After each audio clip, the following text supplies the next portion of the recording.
Hello guys, क्या आपको पता है हम ह्यूमंस के अंदर लिविंग इंडिविजुअल के अंदर कुछ स्पेशल तरीके के रिएक्शंस हो रही होती हैं जिनके वजह से हमारा सर्वाइवल बेटर रहा कर पा रहा होता है। बायोलॉजी की वो ब्रांच जिसके अंदर हम लिविंग इंडिविजुअल्स के बॉडी फंक्शनिंग की बात कर रहे होते हैं, उनके अंदर चल रही केमिकल्स, बायोलॉजिकल और जो भी फिजिकल रिएक्शंस होती हैं उनकी स्टडी कर रहे होते हैं, उसे हम फिजियोलॉजी कह रहे होते हैं।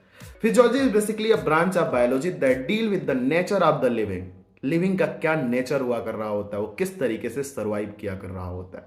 हम लिविंग इंडिविजुअल्स की जो भी प्रॉपर्टीज होती हैं, हमारे अंदर चल रही लिविंग रिएक्शंस जो हैं, जिन्हें वाइटल रिएक्शंस कह रहे होते हैं, उन सभी इंटीग्रेटेड रिएक्शंस का रिजल्ट रहा कर रही होती है। तो यहां पर हम देखते हैं कि हमारे बॉडी जो है वो सेल से मिलकर के बनी हुई है। तो सेल का क्या होता है, अपना एक पर्टिकुलर फंक्शन हुआ कर रहा होता है, और वही सेल के पर्टिकुलर फंक्शन जब जुड़ते हैं तो हमारे जैसे ऑर्गेनिज्म के फंक्शन अराइज हुआ कर रहे होते हैं। तो लिविंग इंडिविजुअल की फिजियोलॉजी दो लेवल पे देखी जा रही होती है, एक सेलुलर लेवल हुआ कर रहा होता है और एक उससे ऊपर ऑर्गेनिज्मिक लेवल हमें देखने को मिल रहा होता है। तो सेलुलर लेवल के ऊपर हम digestion, respiration, blood circulation, locomotion और एक्सक्रीशन जैसे जो लाइफ प्रोसेसेस है उनकी स्टडी किया कर रहे होते हैं। लेकिन जब बात आ जाती है कंट्रोल और कोऑर्डिनेशन की, वहां पर हमारे बॉडी के 78 मिलियन सेल्स को एक साथ अराइज होकर के हमें कंट्रोल और कोऑर्डिनेशन प्रोवाइड किया करना होता है। तो ये हायर ऑर्गेनिज्म के अंदर देखने को मिलता, तो इसीलिए हम इसे ऑर्गेनिज्मिक कंट्रोल के अंदर रखा कर रहे होते हैं। यदि हम 11th क्लास की बायोलॉजी की बात करें तो वहां पर एस्पेक्ट शुरू हो जा रहा होता है। सबसे पहले आपको फिजियोलॉजी के अंदर अल्फोंसो कोर्टी के बारे में समझना होता है। अल्फोंसो कोर्टी एक तरीके के इटालियन एनाटोमिस्ट थे। एनाटॉमी बेसिकली जो इंटरनल स्टडी की स्टडी कर रहा होता था। तो उन्होंने अपने अर्लियर स्टडी के अंदर जो कार्डियोवैस्कुलर सिस्टम था रेप्टाइल का, उसकी डिस्कवरी किया। लेकिन आगे चल करके उनकी डिस्कवरी यहीं रुकी नहीं, वो आगे चल करके मैमल के ऑडिटरी कैनाल, सुनने का पूरा सिस्टम होता है, उसके बारे में डिस्कवरी किया। और आगे चल करके हमारे ईयर के इंटरनल ईयर में एक ऑर्गन होता है जिसे हम ऑर्गन ऑफ कॉक्लिया कह रहे होते हैं। तो कॉक्लिया के बेसिलर मेम्ब्रेन पर लगी हेयर सेल्स की स्टडी किया और तब जाकर के उन्होंने हमारे जो साउंड ऑर्गन है उसकी डिस्कवरी किया, ऑर्गन ऑफ कॉर्टी की, जो साउंड इंपल्सेस को नर्व इंपल्सेस में कन्वर्ट करता और हमारे ब्रेन में उसकी प्रोसेसिंग होती। आफ्टर दैट हम बातों को समझ पाया कर रहे होते हैं।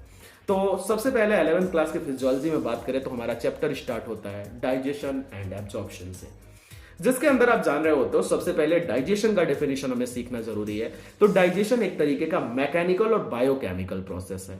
मैकेनिकल बोले तो क्योंकि वहां पर मेस्टिकेशन और चर्निंग जैसे और पेरिस्टाल्सिस जैसे मूवमेंट हुआ कर रहे होते हैं, सो दैट हम मैकेनिकल कहते हैं। लेकिन उसी रिएक्शन के अंदर हमें केमिकल का इन्वॉल्वमेंट देखने को मिलता है। डिफरेंट टाइप के सबस्ट्रेट मॉलिक्यूल्स एंजाइम की मदद से छोटे छोटे सिंपल मॉलिक्यूल्स में बदल रहे होते हैं। तो ये डाइजेशन की प्रक्रिया कही जा रही होती है। सिंपल वे में बोलूं तो conversion of complex food materials, जो भी हम सुबह के टाइम पर ब्रेकफास्ट में ईट करते, लंच में ईट करते, डिनर में ईट करते, उन सभी फूड मॉलिक्यूल्स का हमारी सेल्स तो वैसे नहीं फूड ईट कर सकती जैसे हम ईट करते हैं। हमारे सेल्स को चाहिए होता है सिंपलर फॉर्म में फूड, और हमारे डाइजेशन प्रक्रिया के द्वारा ही उन कॉम्प्लेक्स फूड मॉलिक्यूल्स को हम सिंपल एब्जॉर्बेबल फॉर्म में कन्वर्ट करते हैं ताकि वो एब्जॉर्ब हो सके हमारे सेल्स के अंदर। तो जैसे जैसे लिविंग इंडिविजुअल का हम लोअर क्लासेस में बात कर रहे होते हैं, तो लोअर जब फाइलम्स में बात करें तो वहां पर क्या हुआ कर रहा होता है कि छोटे ऑर्गेनिज्म की बॉडी जब सेलुलर होती है तो वहां पर सेलुलर लेवल का डाइजेशन देखने को मिलता।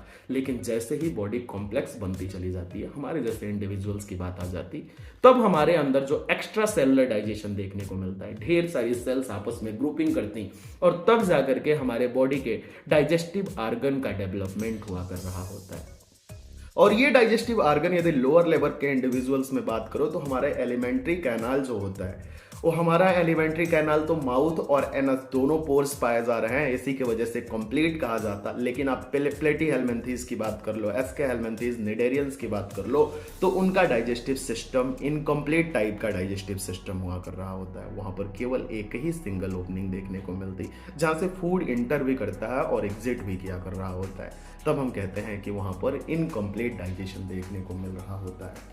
आगे चल करके बात करें, यदि ह्यूमन डाइजेस्टिव सिस्टम की बात करें, तो ह्यूमन का जो डाइजेस्टिव सिस्टम रहा कर रहा होता है, ये कंप्लीट टाइप का डाइजेस्टिव सिस्टम है, जिसकी ओरिजिन जब होती है, जब कोई चाइल्ड जो होता है जाइगोट से उसके द्वारा एम्ब्रियो बनाया जाता, तो उस दौरान हमारी जो जर्म लेयर्स होती हैं, एक्टो, मीजो और इंडो, तीनों मिलती तब हमारे बॉडी के एलिमेंट्री कैनाल को बनाती है। और हमारा एलिमेंट्री कैनाल अप्रोक्सीमेटली 6 से 9 मीटर तक का देखने को मिला कर रहा होता है, जिसमें सबसे पहला जो पार्ट हुआ कर रहा हो तो माउथ से शुरू होता है। माउथ से भी पहले, ये जो माउथ की बात करें तो माउथ के बाहर, सबसे बाहर तो लिप्स पाए जा रहे हैं। लिप्स के जस्ट अंदर हमें टीथ देखने को मिल जाते हैं, लेकिन उससे पहले का आर्गन, जो पहले का गैप दिख रहा है, उसे हम कहते हैं वेस्टिबल्स। तो ये वेस्टिबुलर कैविटी होती है जो हमारे टीथ के जस्ट पहले हुआ कर रही होती है। उसके बाद हमारी ओरल कैविटी शुरू होती।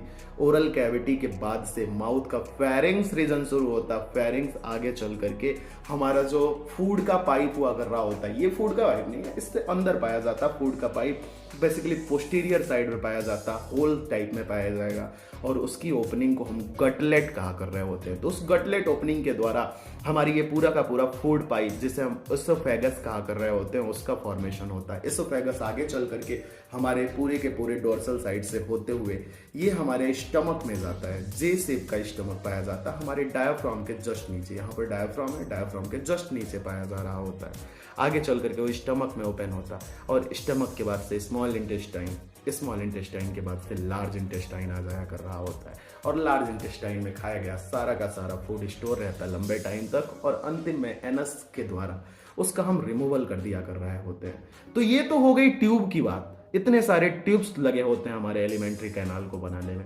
लेकिन जो हमारा एलिमेंट्री कैनाल, जिसे हम गट भी कह रहे होते हैं, उसके अंदर केवल ट्यूब्स नहीं, इसके अलावा वहां पर ग्लैंड्स भी पाई जा रही होती हैं, जिन्हें एसेसरी ग्लैंड्स के नाम से जाना जा रहा होता है। एसेसरी ग्लैंड्स की बात करें तो हमारे अंदर जनरली जो होती हैं, माउथ वाले रीजन में बात करें तो यहाँ पर स्लेवरी ग्लैंड्स, यहाँ पर हमारे ईयर के जस्ट नीचे एक पाई जाती, टंग के नीचे पाई जा रही होती, और इसके अलावा हमारा लोअर जॉ और अपर जॉ के ज्वाइनिंग पर पाया जा रहा होता है, जिसे हम अलग अलग नाम दिया कर रहे होते हैं। इसके बाद से इन स्लेवरी ग्लैंड्स के अलावा हमारे जो स्टमक है, वहां पर भी कुछ स्पेशलाइज्ड सेल्स होती हैं, जिनके द्वारा हार्मोनल सिक्रीशन हुआ कर रहा होता है।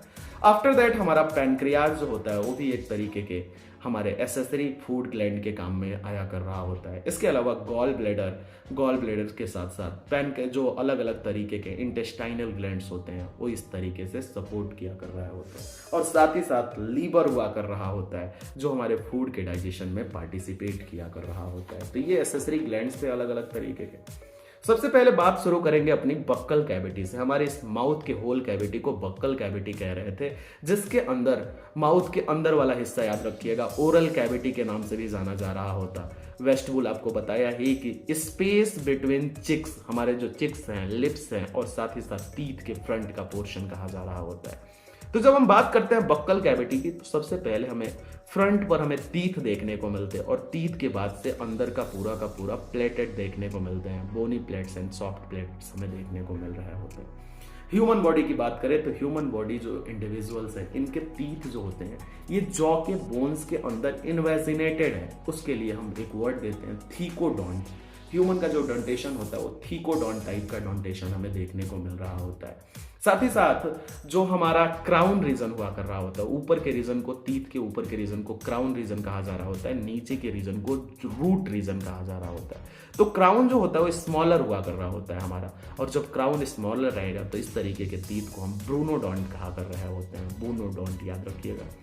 इसके अलावा हमारे जो टीथ होते हैं, हमारा जब बर्थ होता है तो उस टाइम पर एक हमें टेम्प्रोरी टीथ यानी कि मिल्क टीथ देखने को मिलता है, लेकिन जैसे जैसे हमारा डेवलपमेंट होता है, हम 4 साल से ऊपर की एज में आने लगते हैं, हम 18 साल 21 सालों के हो जाते हैं, तब हमारा ये पूरा का पूरा जो टेम्प्रोरी टीथ था, मिल्क टीथ या डेसिडुअस टीथ कह रहे थे, जिनका नंबर केवल और केवल 20 था, उनका नंबर बढ़ करके 32 हो जाया कर रहा होता है, और ये टीथ जो होते हैं परमानेंट टीथ में बदल जाया कर रहे होते हैं, जो हमारे लाइफ के साथ ओल्ड एज तक रहा कर रहे होते हैं, जब तक हमें कोई टीथ से रिलेटेड डिजीज नहीं होती।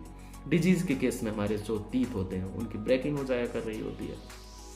क्या हमारे सभी के दांत एक जैसे दिख रहे होते हैं? नहीं दोस्तों, हमारे जो टीथ होते हैं वो 4 टाइप के रहा कर रहे होते हैं। 4 अलग अलग तरीके के पाए जाते हैं। जो फ्रंट पर दिखते हैं उन्हें इंसीजर कह रहे होते हैं। फ्रंट से जस्ट हटोगे जब आप किनारे के साइड जाते हो तो उसके बाद से हमें नुकीले तीत देखने को मिलते हैं जिन्हें हम कनाइन के नाम से जान रहे होते हैं। और आफ्टर दैट प्री मोलर और सबसे लास्ट वाले तीत को मोलर कहा जा रहा होता है। इसी को रिप्रेजेंट करने के लिए साइंटिस्टों ने ये डेंटल फॉर्मूले दिए जिसके द्वारा हम हाफ जॉ का रिप्रेजेंटेशन कर रहे होते हैं, आधा लेफ्ट और आधा राइट, इन दोनों की अलग अलग स्टडी कर रहे होते हैं। तो यदि हम बच्चों की जब बात करते हैं तो वहां पर जो डेंटल फॉर्मूला आता है 2102 डिवाइडेड बाई 2102 आया कर रहा होता है, मल्टीप्लाइड बाई 2। हाफ जॉ की बात किया, मल्टीप्लाई बाई 2 करने से फुल जॉ हो गया। लेकिन जब हम एडल्ट इंडिविजुअल्स की बात कर रहे होते हैं तो वहाँ पे 2123 डिवाइडेड बाई 2123। कहने का मतलब ये है जो अपर हाफ में बात करोगे तो 2 क्या पाया जा रहा है, इंसीजर। इंसीजर के बाद से 1 कनाइन और आफ्टर दैट उसके बाद से 3 प्री मोलर और सबसे लास्ट में मोलर पाया जा रहा होता है, 2 मोलर पाया जा रहे होते हैं। इसके अलावा एक कॉन्सेप्ट आ रहा होता है विजडम टीथ का, इंटेलिजेंस टीथ का। 18 साल के एज में हमारा जो थर्ड मोलर था वो थर्ड मोलर 18 साल की एज में आया कर रहा होता है जब हमारी अक्ल आने लगती है। तो इसीलिए अक्ल दाढ़ के नाम से भी उसे हम जान रहे होते हैं। तो ये जनरल सी चीज़ें थी जिसके द्वारा हमने इन सब चीज़ों को देखा।